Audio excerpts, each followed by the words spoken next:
जब हम अपनी सॉफ्टवेयर इंजीनियरिंग जर्नी शुरू करते हैं तो हमारा फोकस एक चीज पर बहुत ज्यादा होता है। No not this one, road maps. फिर चाहे वो फुल स्टैक डेवलपर बनने का हो या फिर गेम डेवलपर बनने का, वी जस्ट वांट कि हमें कोई ऐसा रास्ता बता दे कि बस 6 महीने में हम उस चीज के मास्टर बन जाए। मेरे कमेंट सेक्शन में कई बार लोग मुझसे पूछते हैं कि भाई जावा डेवलपर बनने का रोड मैप बता दो या फिर एआई इंजीनियर बनने का, लेकिन do you know road maps जैसी कोई चीज नहीं होती। I know this may sound absurd and I tell you why. You know I started my journey as an Android developer and then I transition to become a Java developer and believe me I never followed any roadmap जो भी YouTube पर दिखाते हैं या फिर कहीं पर भी। However, I did this one thing जिससे कि easily मैं एक Android डेवलपर बन पाया and then easily मैं अपना वर्किंग प्रोफाइल भी चेंज कर पाया। And in this video, I'll try to explain कि why you should not follow any roadmap and what you should do instead. And also, I'll give you a secret trick जिससे कि जब आप job के लिए apply करोगे तो उस पर्टिकुलर जॉब में आपके शॉर्टलिस्ट होने के चांसेस बढ़ जाएंगे। देखो, when we search any roadmap, फिर चाहे वो किसी भी चीज का हो, तो हर एक रोड मैप में कुछ कॉमन बातें होती हैं और इसको समझने के लिए let's pick front end development as an example। अब यहाँ पर ज्यादातर रोड मैप्स में लिखा होता है कि 1-2 वीक्स में HTML सीखना है, देन फिर 1-2 वीक्स में CSS सीखना है एंड देन फिर 2 से 3 वीक्स में जावास्क्रिप्ट को सीखना है। बेसिकली एक प्रॉपर टाइमलाइन होती है। वेल एट फर्स्ट इसको देख के सब कुछ परफेक्ट लगता है और क्यों ना लगे, क्योंकि यहाँ एक स्ट्रक्चर है। But because of this timeline many students fail to achieve what they want, क्योंकि रोड मैप्स के अकॉर्डिंग आपको 1 से 2 वीक में HTML फिनिश करना होता है। But the problem is not everyone is a fast learner, so they and up taking more time. या फिर ऐसा भी होता है कि 1 वीक में स्टूडेंट्स हर चीज को एक्सप्लोर भी नहीं कर पाते। Then they get the self doubt कि शायद सॉफ्टवेयर इंजीनियरिंग उनके लिए है ही नहीं। नाउ रिमेंबर, मैंने HTML का सिर्फ एक एग्जांपल दिया है और ये चीज किसी पर भी लागू हो सकती है। सो द पॉइंट इज, अगर हमें रोड मैप फॉलो नहीं करना है then what? Well the answer is pretty simple, it's tech stack. कैसे? देखो, road map gives you a timeline and it's kind of okay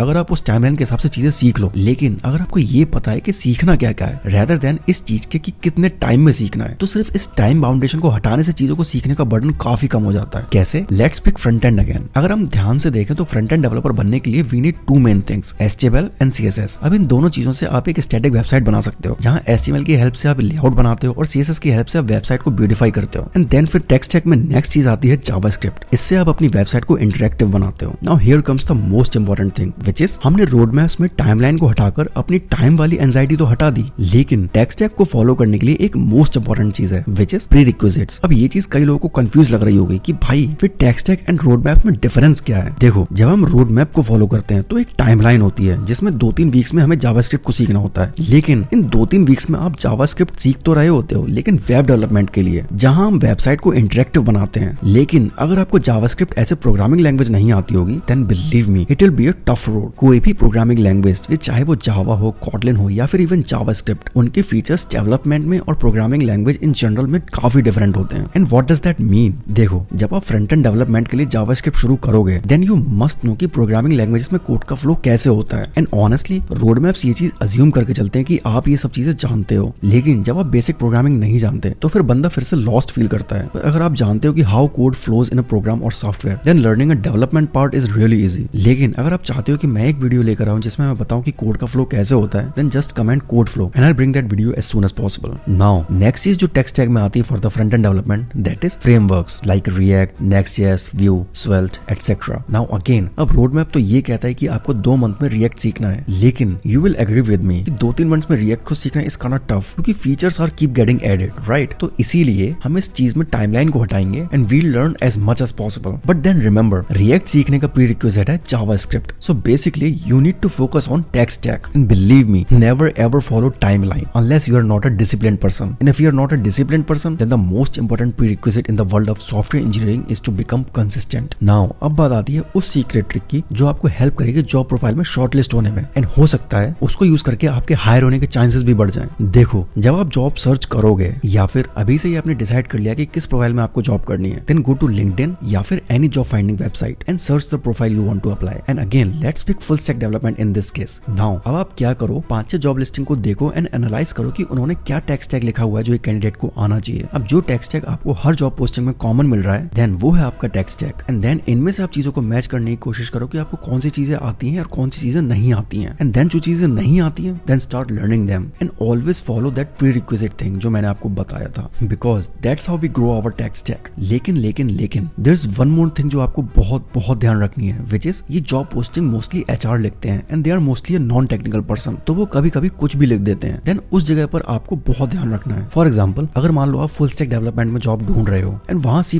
की रिक्वायरमेंट लिखी है then you will have to know कि ये बस एवे लिखा हुआ है, तो इस CPP भी सीखने को आप इग्नोर कर सकते हो। अगेन इस जस्ट एन एग्जाम्पल। लेकिन देखो ये मैं बहुत अंदर की बात बताने वाला हूँ एंड 80% ऑफ द टाइम ये चीज वर्क कर जाती है। फॉर एग्जाम्पल मान लो आपके सामने एक ऐसी जॉब आ जाती है जिसकी सैलरी बहुत अच्छी है और आप चाहते हो कि वो हाथ से ना निकल जाए और उसमें एचआर ने C++ की रिक्वायरमेंट लिखी हुई है and again it's just an example. तो आप उसे अपने CV में एज ए स्किल लिख सकते हो ना। अब कुछ लोग सोच रहे होंगे कि भाई फिर क्या झूठ लिख दें। वेल नो, आपको उस पर्टिकुलर स्किल के बारे में एटलीस्ट बिगिनर से लेकर मीडियम लेवल तक की एब्स्ट्रैक्ट नॉलेज ले लेनी है सो दैट अगर इंटरव्यू में कुछ पूछा जाए तो आप बता सको, just for the safer side. But still अगर आपको एक रोडमैप बेसिस पर ही चीजें सीखनी है तो एक वेबसाइट है roadmap.sh, इस पर आपको हर चीज का रोडमैप मिल जाएगा। लेकिन जब आप चीजें सीखकर प्रोजेक्ट बनाना शुरू करोगे और आपको समझ नहीं आएगा कि एक एडवांस प्रोजेक्ट कैसे बनाना है, well this video has the answer.